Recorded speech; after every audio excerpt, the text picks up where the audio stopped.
Olá, bem-vindos ao Multiverso Distópico, e nesse meu segundo vídeo para o RPG AD 2017 eu vou dar as minhas respostas às perguntas de número 11 a 20. A 11ª pergunta é: qual jogo morto você gostaria de ver renascido? Para mim seria Wraith the Oblivion, ou Aparição, como ficou conhecido em português na tradução não necessariamente oficial. É um jogo bastante pesado, demanda uma quantidade grande de maturidade dos jogadores. E a linha de Aparição morreu na transição entre a segunda edição e a edição revisada do Mundo das Trevas, com todos os eventos acima dos pesadelos e etc.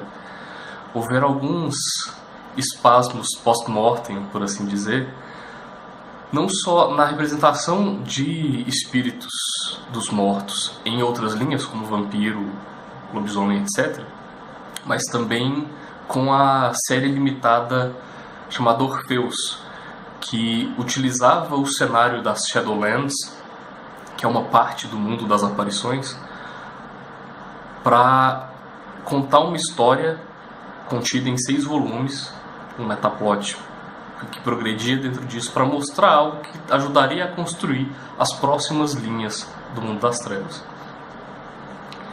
Há, se não me engano, ainda está em desenvolvimento uma edição comemorativa de 20 anos de Aparição. Foi feito um Kickstarter de extremo sucesso, mas a meu ver, pelo menos, isso não configura um renascimento da linha. É meio que um zumbi, assim. Porque a minha percepção de storyteller, né, do mundo das trevas como um todo, é que a vida das linhas está muito focada no metaplot, na forma como cada linha se comunica, interage com as demais linhas e como elas evoluem dessa forma. Então, espero que com o renascimento do mundo das trevas, feito pela White Wolf atualmente, eles tragam de volta a Aparição. Não sei como seria isso, mas é a minha torcida. A 12ª pergunta é: qual RPG possui a arte interna mais inspiradora? Eu diria que Mouseguard. Mouseguard é um jogo que eu ainda pretendo fazer uma review no futuro próximo, mas que é a adaptação usando as regras de Burning Wheel para uma série de quadrinhos chamada Mouseguard.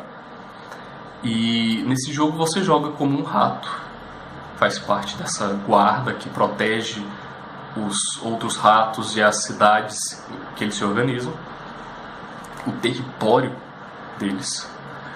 E as ilustrações são tiradas das HQs e passam muito bem essa ideia. Por exemplo,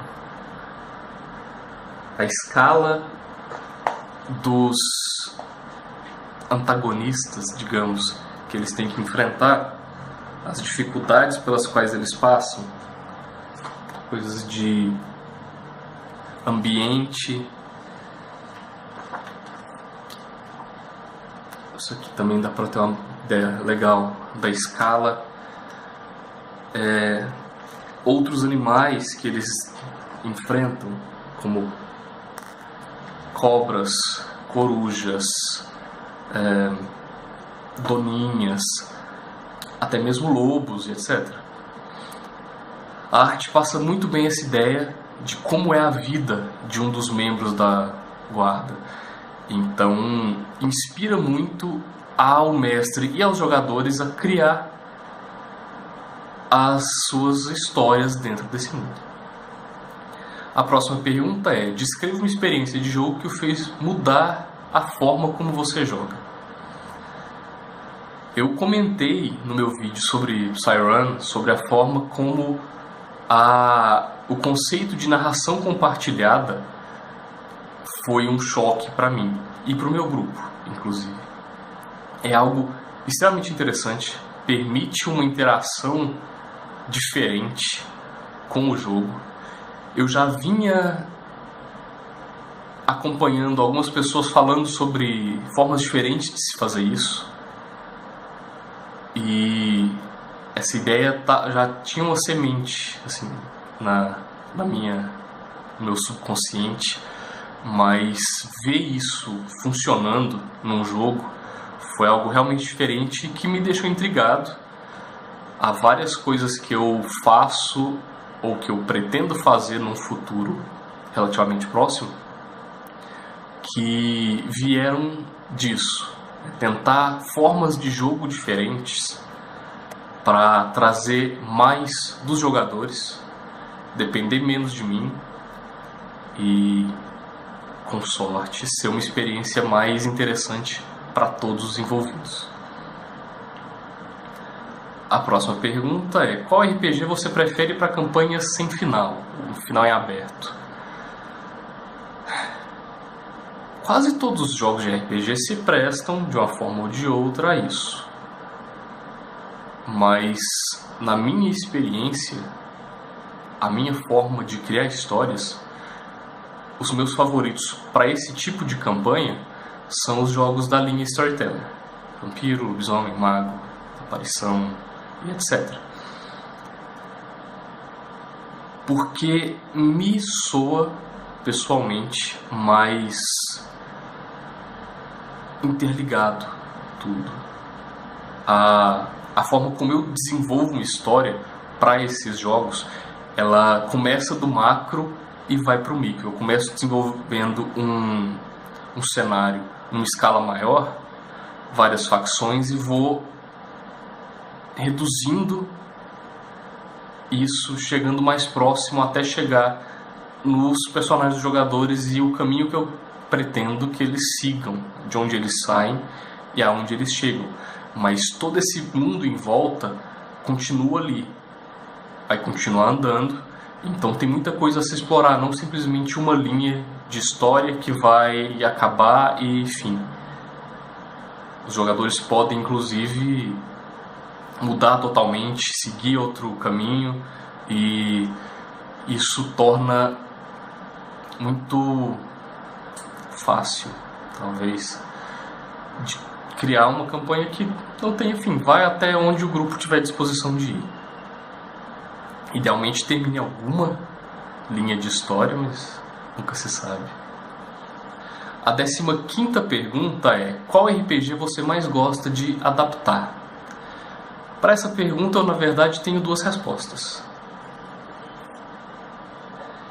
Mifaro, do qual eu falo com frequência, e Trevas, do qual eu já falei anteriormente. E a justificativa para as duas respostas, na verdade, é a mesma. São sistemas muito eficientes, com cenários bastante ricos e que você pode focar num aspecto específico para desenvolver, adicionar coisas novas. Tem regras modulares que permitem que você adapte, crie coisas novas, sejam tipos de personagens, sejam antagonistas, seja um cenário novo usando aquelas bases de forma muito eficiente. Isso me atrai bastante, especialmente nessas duas linhas.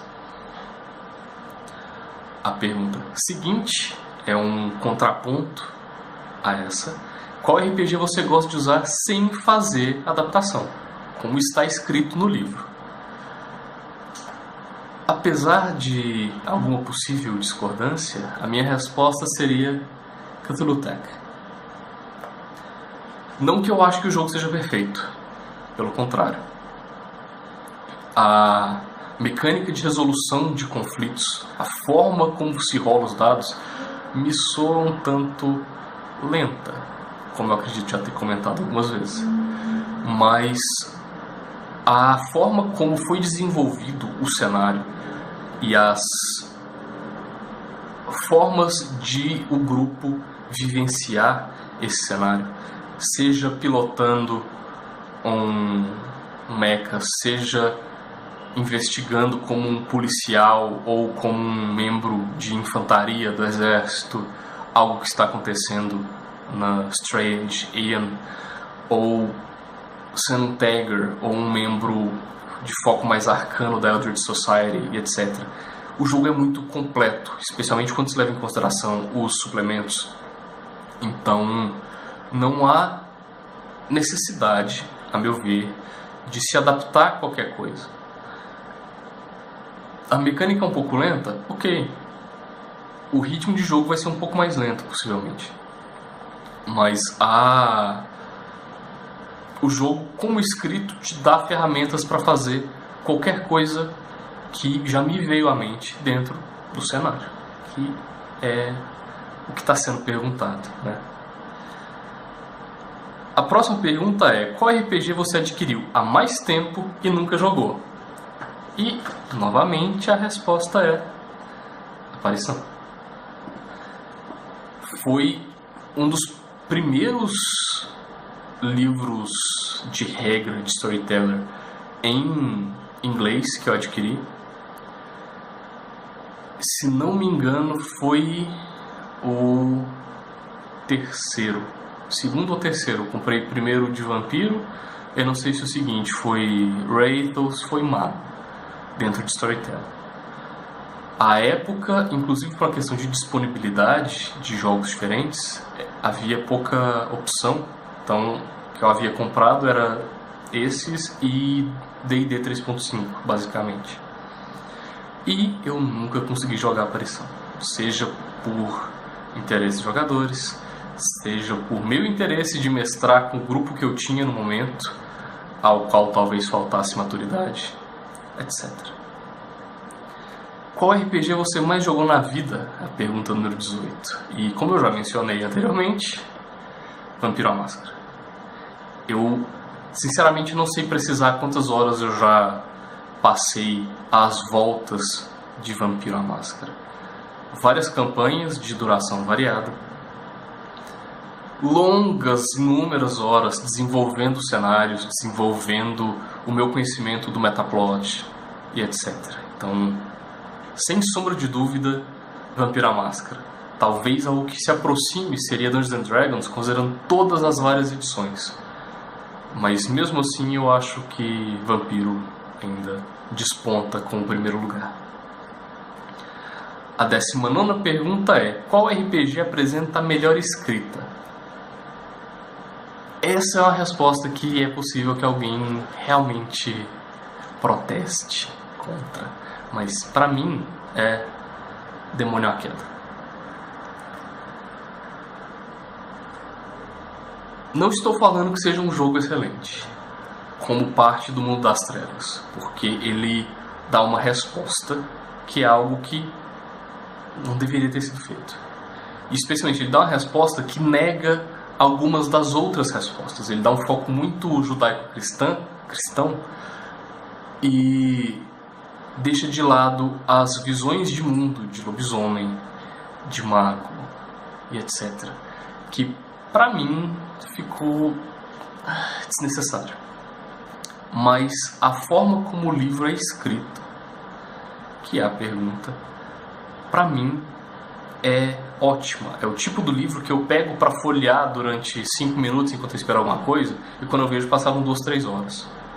Eu gosto muito de como o texto flui, de como ele conta bem a história, especialmente a história pregressa do mundo, de como os anjos criaram o mundo e como foram os eventos da revolta de Lúcifer, como eles foram derrotados e presos no abismo e etc. O ideal seria considerar Demônio um jogo à parte, não sendo parte integrante do mundo das trevas, a meu ver. Dessa forma ele funciona extremamente bem. A última pergunta, a 20ª, é: qual o melhor lugar para se encontrar RPGs fora de linha?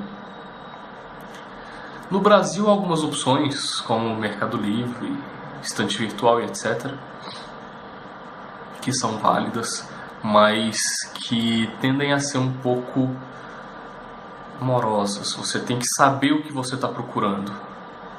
Não é tão abrangente, eu diria.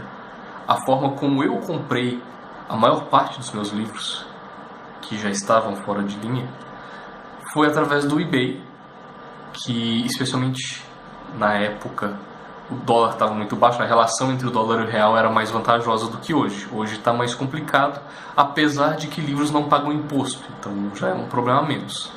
Mas mesmo assim, hoje fica mais caro. De toda forma, o eBay é uma maneira excelente de se encontrar qualquer coisa, inclusive livros de RPG que foram publicados há 20, 25, 30 anos atrás, em bom estado de conservação, inclusive.